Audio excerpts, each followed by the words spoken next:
This is the RDU on Stage podcast. I'm Lauren Van Hamert, your host, and on this episode, I'm chatting with Mac and Judy McCord and Karen Topham.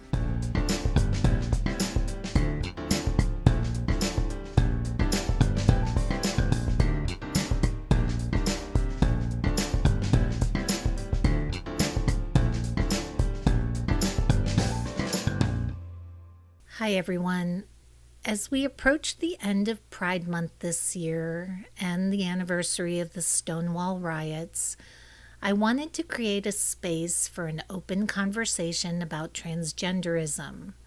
2 years ago, I met my colleague and friend Karen Topham, a Chicago theater critic, and over coffee one afternoon in New York, she opened up to me about her marriage, her family, and her journey being the first teacher in America to transition while still working in the public school system. I also love a good love story, and Mac and Judy McCord's story to me is beyond extraordinary and the true definition of couple goals. Mac was adopted and says he continued to buck against the whole being a girl thing until he was about 6 or 7 years old, which is about the time that both his parents suggested that if he didn't straighten up, they would institutionalize him. He came out to his parents as a gay woman when he was 28, but says it wasn't until years later that he began thinking about transgenderism, and that is where our conversation begins. I found out I was adopted when I was 28, and I told my mother I was gay. And I was still female then. And I said, look, I'm gay. And she said, it's not my fault you're adopted, which I thought was the best line ever. You know, I was like, okay. Met Judy in 86. We were together for about 13, 14 years as a lesbian couple. And a couple of things happened. I had breast cancer in 96. And as a VA, disabled VA veteran, they hooked me up with a psychiatrist to talk to once a week. So a lot of shit came up that I had buried, absolutely buried. So I started exploring it for myself and thinking about it. And I decided to explore transgenderism and, was that right for me? And, I was told all kinds of things. I wasn't trans enough, whatever that means. And people will tell you you're not this enough and you're not that enough and you're not, whatever. So I guess in 99, I started taking testosterone. I'd already had one breast removed because of cancer, and then I had the other one removed by a doctor I paid. And then went along, and then I guess we moved down here. 06. And I went to Colorado and had bottom surgery. So at that time, you had to have the full surgery to change your gender. I don't know. I guess it's state by state. But anyway, that's the way it was. So we moved down here and actually got married. And it didn't take long for me to notice that there was more of this person that I loved available to me after he transitioned than there was before. I got the bonus, It's just been extraordinary. Somebody staying with you through a transition, no matter which way you're going, is not that common. Maybe it is more so now, but back then impressive. In the 90s, late 90s, it was not terribly common. So I was afraid she was going to leave. And I wasn't sure exactly what I've gone ahead with transitioning. If she said she's going to leave, I don't know, So I feel very grateful that she stayed. Me too. So, and by the way, it was because of PFLAG too. I had joined a trans male group online, so I had people to talk to, and she was like, "What?" PFLAG has groups called SOFAs, significant others. Friends and family, if someone who's transitioning and they don't know what to do, they don't know what to ask, they don't know what to say, they don't know how to act, but they're willing to learn. That kind of helped us, and we went to events together, and it really kind of helped us sort stuff out. Karen, your husband stayed with you through your transition, correct? No, actually, no. I was married young to a woman, and I had 3 kids, but it was not like I didn't know. I've known since I was 3 years old, and when we met, I told her that I had these issues, but when I told her, I said it the way I believed it to be true, which is that I have these issues, but they're totally under control. I actually believe that, and I have absolutely no idea how I believed that they were totally under control when there wasn't a minute of any of my life that I wasn't thinking about them. Yeah. So I obviously had a very weird view of control. But we lasted 20 years, which isn't bad. I was devastated when I told her that I couldn't deal with life anymore and I was going to have to transition. And she popped the divorce word right into the very first conversation we had. And I went into that conversation sort of hoping that, you know, we could get through this because we weren't a very intimate couple and we were really best friends by that point. And I thought, well, what's it going to change really? But no, she was not interested in that. And she let me know right away that if I transitioned, she would divorce me. See, the thing is, when I went and I found a psychiatrist for the first time, or a psychologist for the first time, I went in and I said, I'm transgender, but I am 40 years old. I'm a high school teacher. I'm married. I have 3 kids. I cannot transition. And this therapist said, okay, we'll work with that. And yeah, 4 months later came the time when I absolutely could not do any. I mean, it was basically transition or kill myself. And I counted the pills in the bathroom, but ultimately I opted to transition. This was 1997 when I did that, and I actually I was going to transition in June of 99. That was my plan, but I couldn't last. I realized by December that, I mean, because I had started hormones in August, and I realized by December that there was absolutely no way I was going to make it 2 years. And I mean, there were already physical changes, but the most important thing, even if I could have dealt with the physical changes and hidden them and whatever, the most important thing, as far as I was concerned, was the emotional. There was no way I was going to be able to present as a man for another year and a half at that point. And I mean, and handle it emotionally. I just couldn't do it. You know, I've been doing it all my life, you know? I mean, I'm not exempt from the attempted suicide thing that, you know, 41% of trans people do, but I'm obviously still here. So I pretty much always chose that well, if it's one of these 2 things, I'm living, and I'll deal with whatever the hard thing is. So I transitioned in 98, and I came back in the fall of 99 as me. Cool. And it was interesting because I was the first teacher in the United States to do that. Wow. And so there was all kinds of news coverage. Every talk show wanted me to be on. I refused. I regret not saying yes to Oprah, but I couldn't because I didn't want my picture out there because I had 3 little kids. The kids at school, the ones that knew me before, they were fine.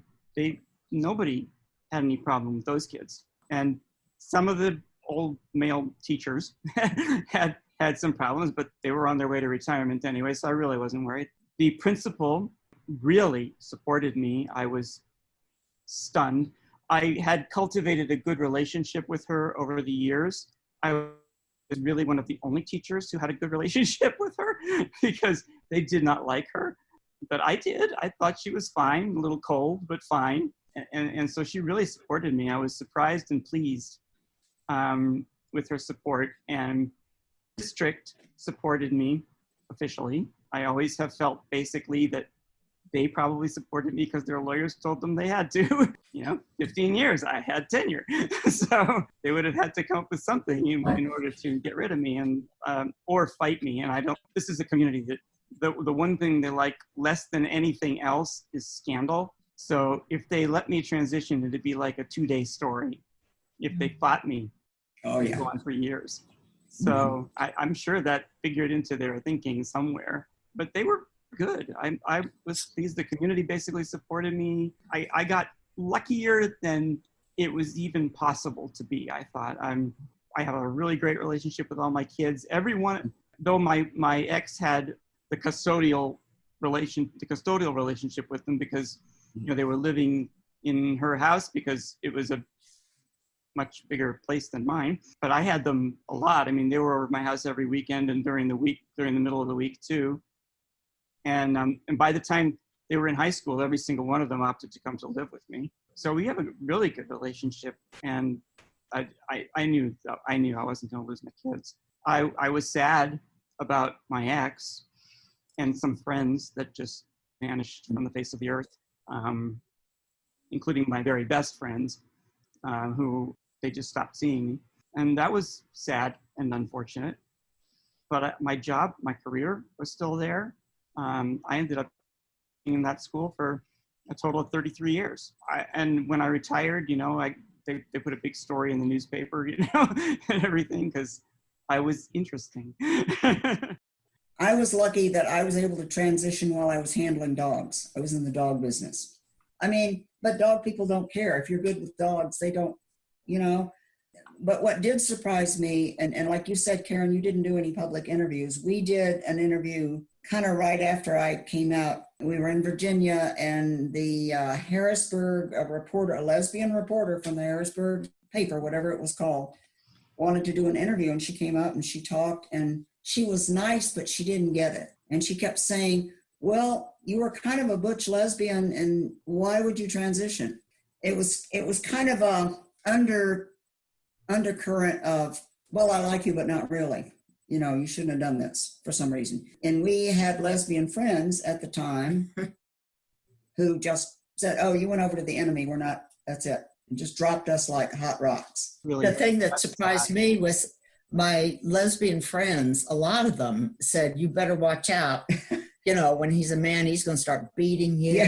And it's like all this tropes and stereotypes, it just comes up. And I think any group that's marginalized in any way can somehow not turn against, but wind up even obliquely marginalizing another group without realizing it. Mm-hmm. Even by saying things like, and when we have friends, in our theater community, that we love them dearly and we're very friendly, but they'll say, I just don't get transgender. Just don't get it. And it's like, well, you don't have to get it. But anyway, the article that was published was a lot more negativity, but very subtle negativity against what I had done. So People Magazine wanted to do an article, and I'm like, no, we're not going on People. I want to talk about J.K. Rowling because she's once again has made some transphobic comments on Twitter and wrote this very long essay trying to explain herself. But when someone of her caliber marginalizes the trans community in the way that she has, what does that do to the community? Does it normalize transphobia? Does it make hate speech or that kind of thing more permissive? People can take an interview and slant it very subtly. And I think that's what Rowling did, and why she did it. I mean, maybe she was always this way. Maybe she had someone in her family. I don't know. I was surprised as hell when I read her post, like, wow. Because she was supposed to be all about diversity and inclusion and blah, blah, blah, blah, blah. And, but even her gay thing about Dumbledore, oh, by the way, he was gay, was never in the books. And if she really, really wanted to be inclusive, there would have been a lot of little Easter eggs in those books that older teens and that people had picked up on, and she wouldn't do it. Mac and Judy, and I don't know, Karen, I mean, the bathroom bill here in the state of North Carolina made a lot of news because, anytime we can make news, we will. Yeah. It's not good news usually, no. Unfortunately. And I know, Mac, you and Judy, there was an article in the Charlotte Observer, and you were talking about Judy was talking about how she was very concerned about your safety. I know, Karen, you just talked about how you don't want your picture shown because you were worried about your kids at the time. Do you still feel threatened, particularly around this current administration, because he's been so hateful to pretty much everybody, but particularly the LGBTQ community? Rowling is one thing. Rowling has opinions, but to me, she's just a louder turf. Louder turf. And I've had run-ins with turfs. I know that they're impossible to convince about anything, and I'm like, okay, fine. You do you. Just leave me out of it. But so Rowling's just that, and as that, she's because she has a loud voice, she has some influence. But Trump is the president of the United States, and he has a lot more, and dramatically a lot more influence, and I mean, yes, he hates everybody, and anybody that remotely crosses him is like the enemy of the state, and whatever. But for a guy that stood up in his acceptance speech and said he was going to said that the LGBT community was going to be proud of him and whatever. Not that anybody believed that. No. But he's done everything within his power to erase us. And if there's another term, he'll succeed. If there's another term, we're planning on running for a border if he gets elected. I'm pretty sure that I'm out of here. I don't even know how to be out of Canada, anywhere we can go, we're gone. That's my fear. It's kind of more of a generalized fear. I've never had any personal problems that have made me personally feel that I was in danger, and that's probably lucky. Again, I think I've been like extraordinarily lucky, well beyond anything that's realistic. Even like at the very first time I actually dressed up and left my house. I almost transitioned before I had ever gone out in public dressed. It was like 3 months earlier, and I was going to visit my mom, and I asked her, I said, look, Mom, when I'm there, would you mind? Because I've never been out in public, and I'm about to just, change my entire life, and it would be nice to get a little practice. And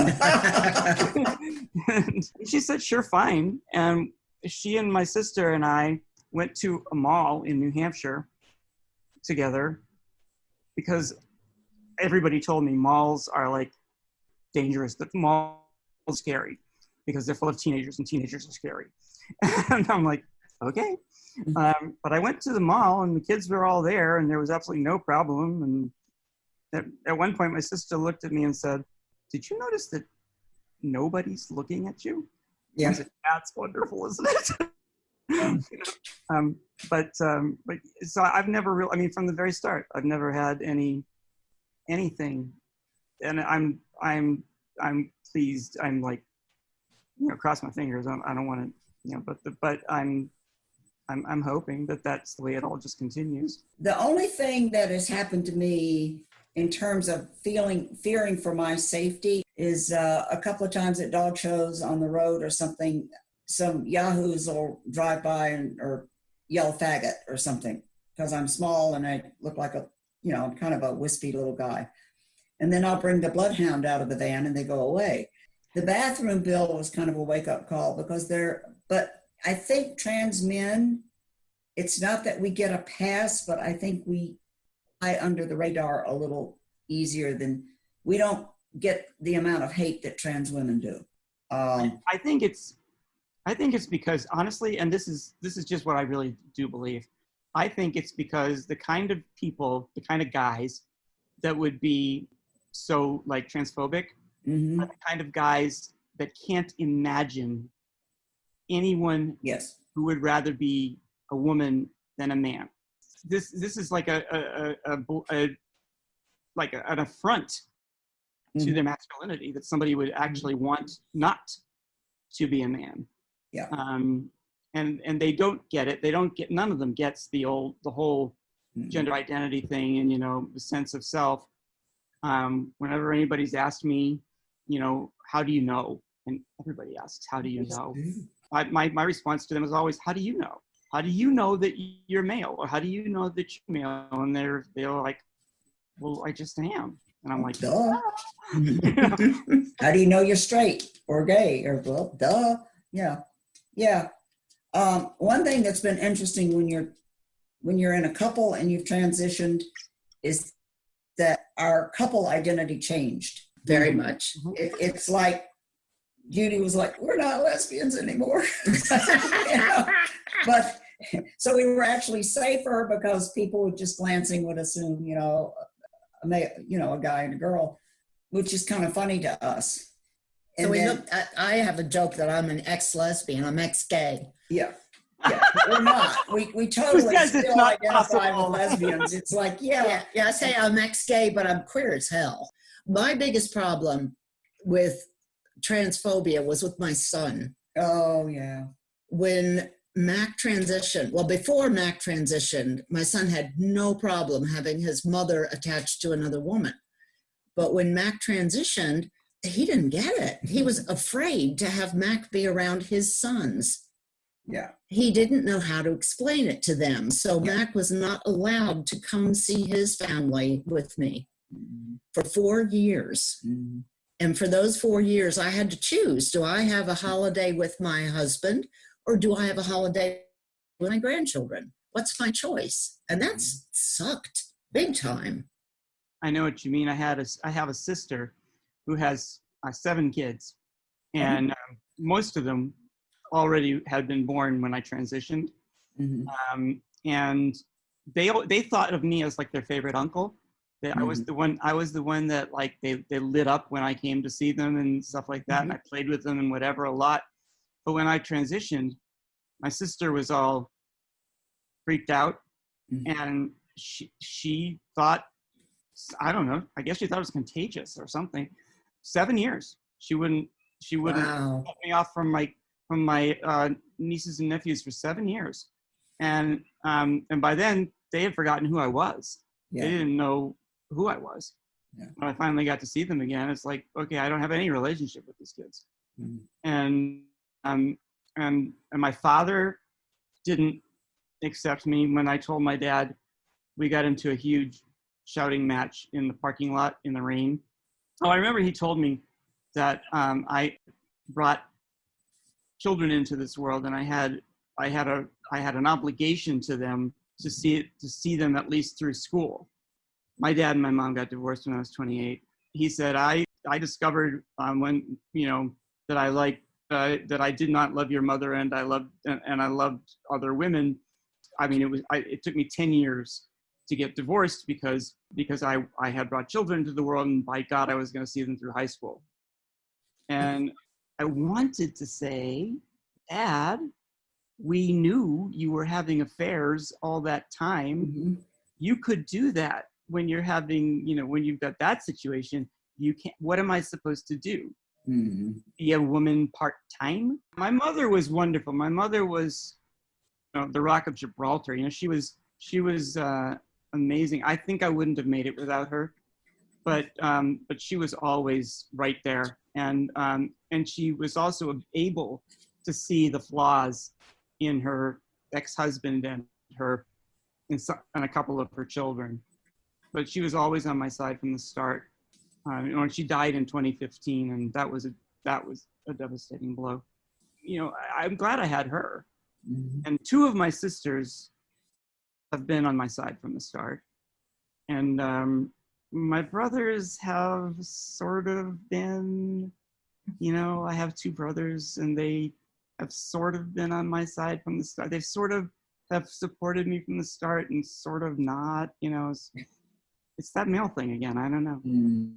How are the family dynamics now in both your situations? Judy, you said Mac stepped into the role of stepfather. Did I hear Yes, you? he has. It took a long time for Yeah. my son to actually get that this was my husband. He is Mac. He is he. Mhm. And that's who he is. Yeah. And I think it was Super. about maybe 10 years ago, he finally called Mac his stepfather. Mhm. Stepdad, I think it Stepdad, was. yeah. And we both fell out of our chairs. Like, What? what? When Where did did that happen? come I don't from? remember that. That has continued. He Mhm. actually, my son is very grateful that Mac and I have one another because Mhm. he's not able to come see me very often. Mhm. And he's very grateful that we support each other. The support that shows up unannounced and unasked Mhm. for Unasked for. is That's so such a cool. joy. Yeah. It's such a joy to have people say, well, of course that's who you are. Yeah. For me, that was a treat to know that it was okay to be who we are, Mhm. period. End of statement. Hmm.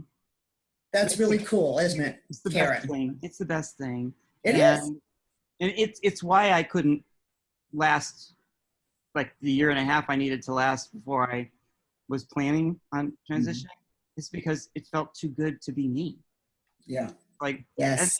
for me, it was like almost instant. Like the first time I had a hormone shot, Mhm. like, holy Boom. crap, that's what my brain is supposed to feel like. Yeah. Woo! And I'm like, yeah. And it's like, this was, I mean, my brain was getting the wrong food all that time, and now it's getting the right food. I like it. You know, it's pretty wonderful to be seen as who you are when you've been hiding who you are for your whole life. And I think that's one of the key things.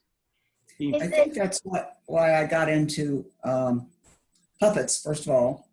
And, you know, I was an only kid and played, you know, made up my own friends and dogs and cats, because you can kind of hide. You know, you are a person, but people see the puppet first, or they see the dog first. And so you kind of have a buffer that you don't feel you're actually exposing yourself so much. Is it easier for younger people now transitioning, do you think, or coming to terms with their identity than it was 20 years ago? I think definitely. Oh yeah. It's got a lot 20 years ago, we were considered, you had to be categorized as being mentally ill to get help. Yeah. You know, you have to say, yes, I'm mentally ill. Please do this for me because I'll kill myself otherwise. And So now that, I mean, I get my tea through the veterans. I'm surprised Trump hasn't destroyed that yet, but he's trying to. They were on the cusp before he got elected. The VA was on the cusp of helping veterans transition physically, but that's gone now because of the Republicans. But Biden is very aware of trans issues. yeah, if he's elected and we still have a country and whoever makes it through this pandemic, yeah, you know, I hope it's going to be a more stable world. Can we talk about the significance of the Supreme Court ruling? Does this mark a shift, do you think, in legislation? Honestly, I think that John Roberts, and I don't like John Roberts, I don't like any of these guys, but honestly, I think that John Roberts, the one thing I will say for him, and it's been that way pretty much from the start, is that unlike any of the other Republican appointees, he actually cares about the Supreme Court as an institution. Yes. And I think that, you know, it's easy for any intelligent person to see how reactionary it is becoming. And I think he doesn't want that. He doesn't want that as his legacy. So in key situations like this, he will piss off the president and Thank the God. Republicans by voting his conscience. A lot of times he just votes politically, but sometimes he can't go that far. I think it had a lot to do with the fact that Roberts was in the room for the whole impeachment trial. And I think he was sickened by it. I really do, by the way the Republicans handled that. And I think that was a shifting point for him. You know, on the one hand, we have this legislation, which is really a win. And then on the other hand, we've had several transgender people that have been found killed in the last month, just in the last couple of weeks. It's been a bloody epidemic of it. I can't balance that. I can't been either. more frequent than ever. Well, and this year has been terrible. I mean, so far, I think what I saw was 15, and that may have even been before those last couple weeks when we've seen several more. Is this part of what's trickling down from the top, from our administration, that there's a license to, I don't want to say license to kill, but a license. Well, there it is. There is a license to kill. It's open. It's open season. Hillary said that the people who were, that there was a certain percentage of Trump's supporters who were deplorable. And, and was she right? It was absolutely clear that she was right. And it's even more clear now. I saw on Twitter last night, and this kind of shocked me, but a gay white journalist had the nerve to say on Twitter that the Black and brown community essentially have February as Black History Month, which, that's a whole other podcast. No, that is definitely a whole other podcast. But that he felt that the Black and brown uprising that we're seeing now is overshadowing Pride Month. Go get my violin. I think there are bigots in every group, whether they're gay males or gay females or whatever, white people. And I think, at some point, everybody has to get over their initial upbringing, whatever it was, if they were brought up to believe certain things, like, well, those people. And as soon as you start saying things like those people, you're already creating that divide. It doesn't matter who those people are or what side they're on, okay? And yet, I think humans are basically tribal in nature. And at some point, you have to learn to overcome the tribalism. There's nothing wrong with having your tribe that believes certain thing and you do certain things together, that's fine. But when it starts to impinge on the rights of the other tribes and you think, well, we can't have a good life if those people are having a good life. And I think that's a thought, tribalism and division between nations is just abominable, and it's going to literally split the world to pieces. And a lot of people are going to die who didn't need to. A lot of people are kind of wired that way and they're raised that way and they can't get over it. But if people are made to feel afraid, and I mean, Hitler did this, he made Germans, because they had been beaten so badly in World War I and had nothing left. And they were starving and they were afraid. And Hitler said, well, the Jews did this. And, you get a scapegoat, whatever it is. Those people did that. So you have to get rid of them because it'll happen again. It'll happen again. Fear is universal. Everybody fears. The trick is always, learning that it's your fear. It isn't an extrinsic thing. The things most of the time, whether there's a monster out there, I suppose, okay. Yeah. But usually it isn't an extrinsic thing. Usually it's something that is inside of you. And it's an irrational thing because fear feeds on itself. Exactly. Fear does not need a reason to be engendered.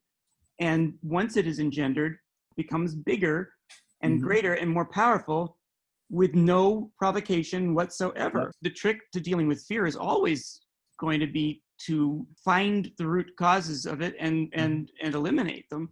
But people it's easier. It's a hell of a lot easier to blame somebody for it. And the white people, and we're all white in this podcast. Not that you guys can see us out there, but the thing is that a lot of white people, especially white men, who have been like ruling the roost for forever, they're afraid that it's going to change. And they see it changing all around them. And change is scary. Change is scary. Yeah. And they don't understand. They don't understand things like transgender. I don't get it. And fearing what you don't understand is like classic. So it's all about fear. Everything here is about fear. I want to thank Mac and Judy McCord and Karen Topham for sharing their stories with me. I also want to thank you for listening. Of course, I'll put links to websites and resources in the episode notes. If you like what you've heard today, please consider subscribing to this podcast.